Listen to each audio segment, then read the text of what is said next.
quels sont les polynômes rationnels surjectifs, c'est-à-dire les polynômes qui sont à coefficient dans Q. Et donc ces polynômes ils vont prendre des valeurs dans Q, mais ils atteignent tous les rationnels. Donc tous les entiers, enfin, tous les quotients d'entiers dans Q, ils vont être atteints par ces rationnels. Donc ça veut dire exactement ce que j'ai écrit en rouge dans ce qu'il faut montrer. Et, euh, et donc ça c'est un exercice assez classique. Il y a une manière classique de le faire que j'aime pas trop, mais je vais en parler à la fin. Mais là, ce que je vais vous montrer, c'est ma manière de le faire.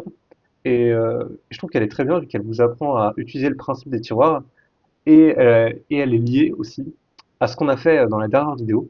Donc, c'est-à-dire de trouver les racines évidentes d'un polynôme et de savoir s'il y en a. Et on va voir que c'est extrêmement difficile pour un polynôme d'avoir des racines évidentes. Tous les polynômes n'ont pas de racines évidentes. Donc c'est ces deux choses-là qu'on va utiliser pour résoudre cet exercice. Donc dans un premier temps, je vous invite à y réfléchir. Et puis, euh, et puis là, on va passer à la correction tout de suite. Alors comment on fait? Déjà, on peut se demander quels sont les polynômes qui vont convenir. Déjà, si je prends un A1 et un A0 dans Q, x associe A0 plus A1x, il va convenir. Si A1 est non nul, bien sûr. Parce que ça va être une bijection, donc une bijection de Q dans Q. Et bon, vous pouvez trouver ça réciproque, hein, c'est pas très dur. Donc ça va convenir. Les polynômes de degré 1 vont convenir. Les polynômes de degré 0, donc les constantes, elles vont pas convenir, vu qu'elles vont pas atteindre tous les rationnels. Elles vont atteindre qu'une seule valeur. Et on va se demander si on va plus haut dans les degrés, si on prend par exemple un polynôme de degré 2, est-ce que ça marche toujours? Donc là, je vais vous tracer un polynôme de degré 2, donc totalement quelconque. Et on voit que il n'est pas si quelconque que ça, lui. Voilà. Voilà, ça, c'est un polynôme de degré 2. Et on voit que ça va pas marcher, parce qu'il ne va pas atteindre toutes les valeurs dans Q. Certes, les valeurs au-dessus de son minimum, il va les atteindre. Enfin, peut-être, hein, on ne sait pas. On sait qu'il va les atteindre. En tout cas, dans R, il les atteint. Mais toutes les valeurs, là, c'est sûr qu'il va pas les atteindre dans Q. Ni dans R, d'ailleurs. Donc on peut se dire, ok, bon, ça a l'air mort pour les polynômes de degré 2 parce qu'ils ont un minimum, mais il y a plein d'autres polynômes qui n'ont pas de minimum. Par exemple, les polynômes de degré 3, si je trace x cube, par exemple, la fonction qui a x associé x cube, donc elle ressemble à ça.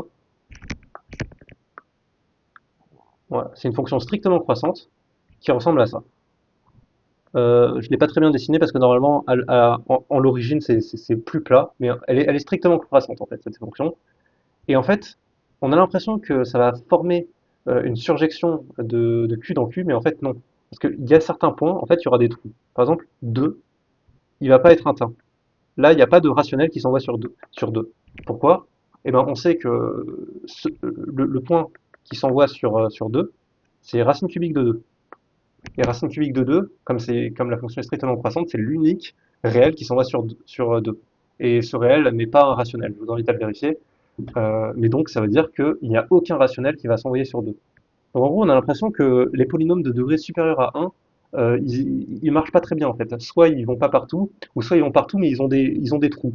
Donc, on va voir comment on va pouvoir s'en sortir. Donc, ce que je vous propose, c'est déjà de simplifier le problème. Le problème, dans notre problème, on a des coefficients, donc A0 jusqu'à AN, qui sont dans Q. Mais en fait, on peut aisément multiplier tous ces coefficients par la même valeur, donc par exemple le produit des dénominateurs de tous les A0 jusqu'à AN. Et si on fait ça, eh ben, on aura des coefficients dans Z. Et bien sûr, euh, multiplier tous ces coefficients, ça va pas changer la surjectivité. Parce que ça va être. Donc si je multiplie par tous les coefficients, ça va être surjectif dans Q multiplié par quelque chose. Mais Q multiplié par quelque chose, si c'est pas 0, ça reste Q. Et bien sûr, je peux aussi enlever le A0. Si j'enlève A0, et que je dis que c'est un polynôme, c'est un polynôme qui n'a pas de coefficient constant, et ben ça marche toujours. Parce que j'aurais juste décalé, mais décalé, ça change pas la surjectivité. Donc j'espère que vous avez compris, sinon je peux le faire de manière un petit peu plus formelle, en posant l'application polynomiale.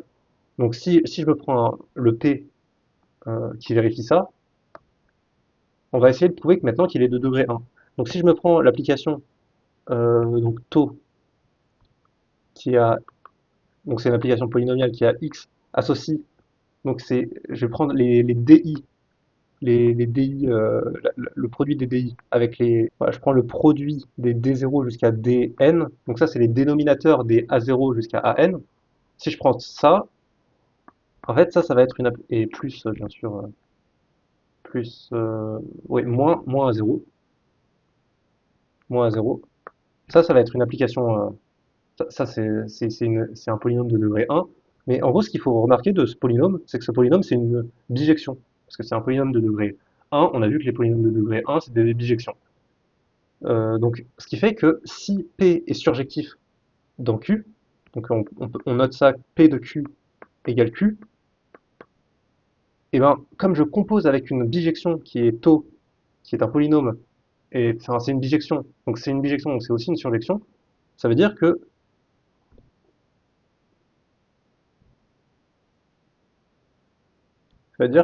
tau rond PQ, c'est toujours une surjection de Q dans Q. Et ça c'est bien parce que tau rond P, si je note Q, le polynôme tau rond P, et ben ça c'est un polynôme à coefficient dans Z. Donc du coup je vais pas l'appeler Q, sinon c'est confus vu que Q c'est pour les rationnels on va dire. Donc je vais appeler ce polynôme là Z, et Z c'est un polynôme à coefficient dans Z. Voilà, c'est la manière plus formelle de le prouver. Mais en gros, vous multipliez juste ce polynôme-là par une constante, en fait, ça change pas la surjectivité. Et vous enlevez le A0, ça change pas non plus la surjectivité. Mais si vous voulez le faire de manière rigoureuse, c'est ici. Ok, maintenant qu'on a ce polynôme Z, qui a coefficient dans Z, d'ailleurs je peux les nommer les coefficients. Je peux les nommer, je vais les nommer B0 jusqu'à Bn. D'ailleurs, ce polynôme est à coefficient dans Z, mais comme on a retranché à 0, c'est-à-dire qu'il n'a pas de coefficient constant, donc ça sera directement B1, enfin Z, ce sera une application qui associe à X, j'associe B1X plus etc. plus Bn fois X puissance n, et chaque B1 jusqu'à Bn va être dans Z. Voilà, donc ça c'est juste la reformulation du problème. Et c'est quelque chose que je vous invite à faire. J'ai fait une vidéo sur ça en fait. Euh, à chaque fois que vous avez un problème qui vous paraît difficile, essayez de passer une petite minute ou deux à essayer de vous dire, ok, comment je pourrais reformuler ce problème pour qu'il se paraisse plus simple. Et là, on a vu qu'on a bien reformulé le problème, vu que là, on est passé à un problème où on doit prouver un truc pour tous les polynômes dans Q, à on doit prouver un truc pour tous les, pour tous les polynômes dans Z. Donc c'est déjà pas mal. Enfin, à coefficient dans Z, je voulais dire. Ok, comment on va faire maintenant? Et bien maintenant, on va utiliser le lemme qu'on avait prouvé dans la dernière vidéo, donc je vais rapidement le reprouver. Mais en gros, ce qu'on a, c'est que Z, c'est toujours une bijection. Donc si j'ai un N qui appartient à N, a fortiori, il appartient à Z aussi. Donc si j'ai, donc comme le polynôme Z est surjectif, et ben il va exister R tel que Z R égale N. Et R, je peux dire que c'est une fraction, vu que c'est un rationnel. Donc je vais dire que c'est A sur B. Grand A sur grand B, ou grand D plutôt, pour dénominateur. Et en fait, ça veut dire que A sur D, c'est une racine d'un certain polynôme, en fait. C'est la racine du polynôme Z moins N. On peut le voir comme ça. Et on avait vu que si A sur D était racine d'un polynôme, euh, enfin, un coefficient entier, dans la dernière vidéo, on avait vu que c'était extrêmement contraignant pour le polynôme. Ça voulait dire que le numérateur divise nécessairement le coefficient de plus bas de, enfin non, le coefficient constant du polynôme. Donc là, il n'y a pas de coefficient constant sur ce polynôme-là, donc ça va être nécessairement moins n que ça va diviser. Donc ça veut dire que grand A divise n et D divise le coefficient dominant, donc Bn. Alors encore une fois, comment prouver ça? Donc D divise Bn. Comment prouver ça? Et d'ailleurs, Bn, ça va pas changer, hein. C'est toujours la même chose. D'ailleurs, je sais pas pourquoi j'ai appelé M, j'ai appelé ça N, j'ai plutôt renommé parce que N c'est déjà le degré du polynôme. Donc je vais l'appeler K plutôt, pour être en toute généralité. Donc A divise K et D divise Bn. Et pourquoi on a ça en fait? Bah ça vient tout simplement du fait que si je multiplie cette quantité par, D puissance N, et que je le développe, donc ça fait moins K fois D puissance N, donc ça fait toujours 0. Donc j'ai juste multiplié ce qui est en haut par D puissance N, donc ça c'était pas très compliqué. Et ce que je peux voir, c'est que tout ça, ça va être divisible par A, en fait, si vous développez tout ça. Ça va être un entier divisible par A. Donc nécessairement, K fois D puissance N est divisible par A. Et comme A et D sont premiers entre eux, ça veut dire que A divise K. Et si vous faites la même chose cette fois-ci, mais en isolant le coefficient de plus haut degré de Z, donc celui-là, vous isolez celui-là, et ben vous allez trouver que D, qui divise tout le monde sauf lui, a priori, D divise donc celui qui reste, donc le coefficient de plus haut degré qui est égal à Bn fois A puissance n. Et pareil, ils sont premiers entre eux, D et A puissance n, donc D divise Bn. Voilà comment on a les deux résultats intermédiaires. Et c'est ça justement qui va nous permettre de presque conclure, parce que si on a un k dans n, il n'y a pas beaucoup de valeurs qui vérifient, enfin, il n'y a pas beaucoup de rationnels A sur D qui vérifient A divise K et D divise Bn. Et pour que ce soit encore plus contraint, et ben, ce qu'on va faire, c'est qu'on va complexifier la tâche de A pour diviser K. Qu'est-ce qu'on pourrait prendre à la place de K pour que ce soit très difficile de diviser K? Et ben on va naturellement prendre un nombre premier. Parce que en fait, je ne l'ai pas choisi mon K. J'ai pris n'importe quel K dans N en disant que ça ferait un bon candidat pour être un élément de l'ensemble d'arrivée qui va être donc atteint par un élément de Q. Mais je peux très bien prendre un P, et ce qui fait que ça va devenir une condition encore plus forte, celle-là. Ça voudra dire que le numérateur de notre quotient, de notre fraction, va nécessairement diviser K. Et ici, en fait, comme Bn est fixé, eh ben, le dénominateur, il va prendre un nombre fini de valeurs, et c'est ça qui va nous permettre de conclure par le principe des tiroirs. Vous allez voir, on va continuer. Donc maintenant, on va se prendre un P dans l'ensemble des nombres premiers. Donc l'ensemble des nombres premiers, je le note comme P avec deux barres comme ça. Et donc, si, il va exister un antécédent de P par la fonction Z. Donc on aura un grand A sur grand B ou sur grand D, tel que, tel que ça, ce soit égal à 0. Et maintenant, ce qu'on peut voir, c'est que nécessairement, ça veut dire que A est soit, donc A divise P, ça c'est ce qu'on avait vu avant, donc A est soit égal à 1, soit A égale à P, ou soit A égale à moins P. Donc A peut prendre trois valeurs, ça c'est des ou bien. C'est les trois diviseurs de P. Et D, il peut prendre n valeurs, si m est le nombre de diviseurs de Bn. Donc si les D1 jusqu'à Dn sont les diviseurs de, de Bn, donc c'est les k appartenant à Z tel que, k divise Bn, et bien ça, on peut dire que nécessairement, on va avoir l'existence d'un indice entre 1 et m, tel que D, donc le dénominateur ici, le dénominateur de notre antécédent, soit égal à DI. Donc l'indice, je peux le noter IP. On note IP, l'indice de notre DI. Donc on a un indice, on a l'existence de IP qui appartient à un M, tel que notre dénominateur de l'antécédent, ce soit exactement DIP. Si on récapitule, parce que là j'ai dit beaucoup de choses, mais si on récapitule tout ce que j'ai dit à partir de là, en gros c'est que pour tout P, dans l'ensemble des entiers, enfin des nombres premiers, il existe un I, un IP, que je vais appeler IP, dans un M, tel que l'antécédent, donc je l'ai appelé Z, l'antécédent par la fonction Z de P, ce soit quelque chose sur DIP. Et au numérateur, qu'est-ce qu'il y a? Eh bien, il y a soit P, soit moins P, soit 1. Donc 1, je vais dire que c'est A0, P, je vais dire que c'est A1, et moins P, je veux dire que c'est A2. Le principal, c'est qu'il y ait juste trois valeurs possibles en fait, et que 3 ce soit fini. C'est ça qui va nous intéresser. Donc il va exister un J, donc qui peut prendre trois valeurs possibles, telles que voilà, le J peut prendre trois valeurs possibles, donc soit 0, soit 1, soit 2, tel que l'antécédent, ce soit exactement AJ sur DIP.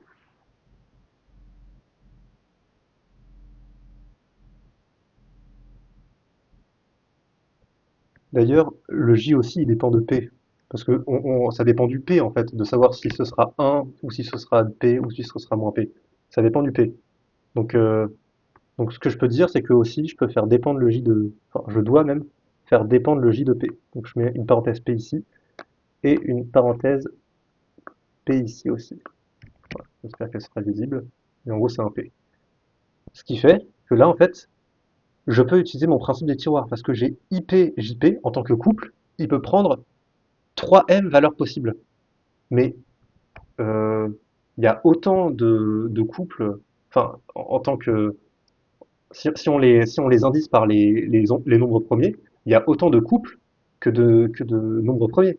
Donc comme ils peuvent prendre 3 fois m qui est fini valeur possible, nécessairement il y aura une infinité de couples qui seront égaux. Donc c'est ce qu'on peut dire, c'est par le principe des tiroirs, il va exister une partie de, de P, donc je vais appeler n. N c'est une partie de P, telle que pour tout n, tel que pour tout... et voilà, il existe aussi I et J.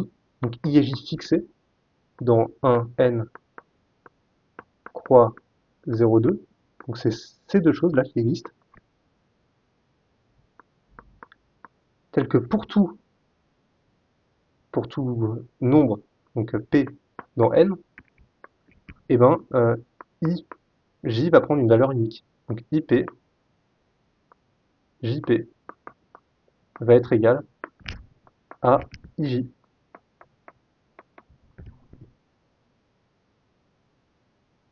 C'est ça le principe des tiroirs en fait.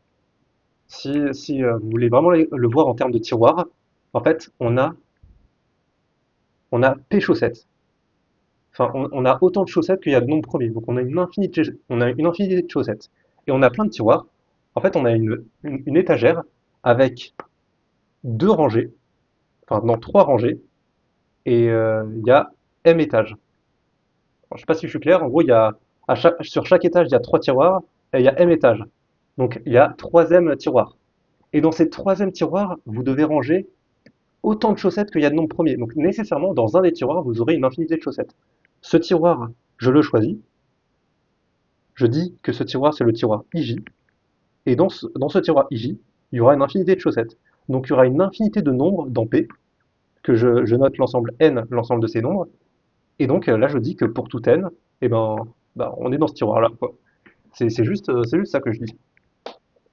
Donc on va continuer, mais là c'est presque fini en fait. Déjà ce que je peux dire, c'est que le j qu'il y a là, il ne peut pas être égal à 0. Pourquoi? Parce que 0 c'est égal à 1. Et si j est égal à 0, donc je peux faire un mini-raisonnement par l'absurde, je vais le faire en vert. Donc si j égale 0, ben c'est absurde parce que ça voudrait dire que z, donc on aurait A0 et A0 c'est tout le temps égal à 1, ça dépend pas de P, sur donc, D, DI. Je rappelle que le I est fixé ici, hein. Le I a déjà été fixé, donc c'est vraiment quelque chose que j'ai déclaré. Donc là, ça, ce serait égal à P. Bon, ça a vraiment pas de sens, hein. C'est vraiment hyper absurde, c'est tellement absurde que j'aurais même pas dû l'écrire. Pour tout P dans N. Donc ça veut dire que ça, c'est une constante. Parce que DI, on sait déjà ce que c'est. DI, il a déjà été déclaré. On l'a défini ici, DI. Donc ça veut dire qu'une constante est égale à P pour tout P, dans un ensemble de cardinal infini. Donc une constante qui prend une infinité de valeurs. Bon, c'est tellement absurde que je sais même pas comment dire que c'est absurde, tellement. Mais en gros, c'est absurde. Une constante ne peut pas être égale à P pour tout P à la fois, dans un ensemble de cardinal infini. Bref, on va donc dire que JP est égal, donc il est soit égal à 1, soit égal à 2, Par exemple, on va dire qu'il est égal à 1, mais on pourrait aussi faire le cas où c'est égal à 2 en fait. Ça veut juste dire que A, enfin non, c'est pas JP, c'est J en toute généralité en fait. En fait, AJ, en fait, ça veut dire que, en fait, ça veut juste dire que AJ ce sera égal à plus ou moins P par nos définitions. Donc par exemple, sans perdre de généralité, par exemple, J égale 1, et voilà. Et sinon, on peut aussi prendre moins P, ça fera la même chose. Mais là, c'est terminé en fait, parce qu'on a que Z de AJ, donc AJ, on avait vu que c'était P, sur DI, donc DI, c'est une valeur fixe, on l'a fixé, DI, où I, c'est le numéro de notre tiroir, enfin, je sais plus si c'est la rangée ou l'étage qui contient une infinie de chaussettes. Et donc ça, c'est égal à P, par définition. Et ce que je peux faire, en fait, c'est rajouter un DI ici et un DI en bas. Et là, on voit que ce polynôme-là, le polynôme ZX moins DI de X, il a pour racine tous les P sur DI. Et les P sur DI, il y en a autant, ah oui, ça c'est vrai pour tout P dans N. Et donc des P sur DI, il y en a autant qu'il y a d'éléments dans N. Et on avait vu que N c'était un ensemble de cardinal infini. Ce qui fait que ce polynôme-là, il a une infinité de racines. Donc s'il a une infinité de racines, ça veut dire qu'il est nul. Et on a bien prouvé que Z était une fonction affine. Et ça achève notre exercice. Parce que ce qu'on voulait prouver, la reformulation, en fait, c'était de dire qu'on voulait. Enfin, la reformulation qu'on a faite, c'est juste appliquer taux à notre polynôme P pour avoir Z. Et on a vu que Z était une fonction affine. Mais on sait que faire une composée de polynômes, ça multiplie le degré ça multiplie les degrés entre eux. Et comme taux est de degré 1, et ben ça veut dire que le degré de taux P, c'est égal au degré de Z. Donc nécessairement, P est de degré 1. Et donc ça achève notre démonstration. Et voilà, on a utilisé le principe des tiroirs et donc on est content. Alors, c'est pas comme ça qu'il faut faire d'habitude dans ce genre d'exercice, enfin dans cet exercice en particulier. La solution qui est attendue, enfin qui est vraiment connue, c'est de prendre un nombre P et de dire que Z de R pour R R rationnel ne peut pas être égal à P, à 1 sur P. En gros, si vous prenez R égale A sur B et que vous faites plein de manipulations arithmétiques, vous allez finir par tomber sur une absurdité. Ah oui, avec P premier, je ne sais pas si je l'ai dit. Donc ça, c'est une autre manière de faire l'exercice. Mais ce que j'aime pas dans cette manière, c'est que bah, je vois pas comment on peut y penser. Là, tout ce que je vous ai dit, bah, ça coulait de source en fait. Pour résumer, on a d'abord cherché à savoir s'il y avait des racines sur un polynôme particulier, donc celui-là. On a vu que ça impliquait quand même des contraintes assez fortes. Parce que vous avez vu ma vidéo sur quand est-ce qu'il y a des racines évidentes, des racines rationnelles. Donc on voit que avoir une racine rationnelle, c'est difficile pour un polynôme. Les polynômes, ils aiment bien avoir des racines irrationnelles. Et donc on s'est dit, ok, comment je pourrais maximiser l'information que me donne cette contrainte-là? Et ben moi je me dis, en prenant un nombre P dans P. Et là, on voit que là, on a vraiment énormément d'informations. Et on a tellement d'informations sur A sur D qu'en fait, il peut prendre en quelque sorte, entre guillemets, un nombre fini de valeurs. Et donc ça nous donne envie d'utiliser le principe des tiroirs parce que on voit que, on voit qu'on y est presque. On voit que on a toujours ça, et ça ressemble beaucoup à une fonction affine. Ça ressemble beaucoup à une fonction affine. Pourquoi? Parce que A c'est proportionnel à P, et donc ça c'est proportionnel à ça. Donc ça ressemble beaucoup à une fonction affine, mais on a plusieurs fonctions affines et on ne sait pas trop comment on va s'en sortir. Et bien l'argument clé c'est de se dire, ok, bah ça c'est égal à au plus 3m fonctions affines. Donc ça veut dire que c'est égal à une seule fonction affine par le principe des tiroirs sur un ensemble de cardinal infini. Et c'est comme ça qu'on conclut. Et pour trouver le 1 sur P, je vois pas quel cheminement pourrait nous le donner le 1 sur P. Enfin, dites-moi si vous avez réussi à trouver par vous-même la réponse à cet exercice. Peut-être que j'ai juste mal réfléchi, mais je vois. D'ailleurs, vous pouvez essayer de le faire maintenant que je vous ai dit que ça va pas de solution. Ça va pas avoir de solution rationnelle, ça coule de source après. Mais voilà, c'est juste le commentaire que j'ai à faire sur la manière traditionnelle de faire l'exercice. Voilà. Mais au moins, vous aurez deux manières de faire cet exercice, et il en existe d'autres, donc je vous laisse, euh, je vous laisse essayer d'en découvrir, de toutes les découvrir. Merci de m'avoir écouté, et je vous dis à la prochaine vidéo.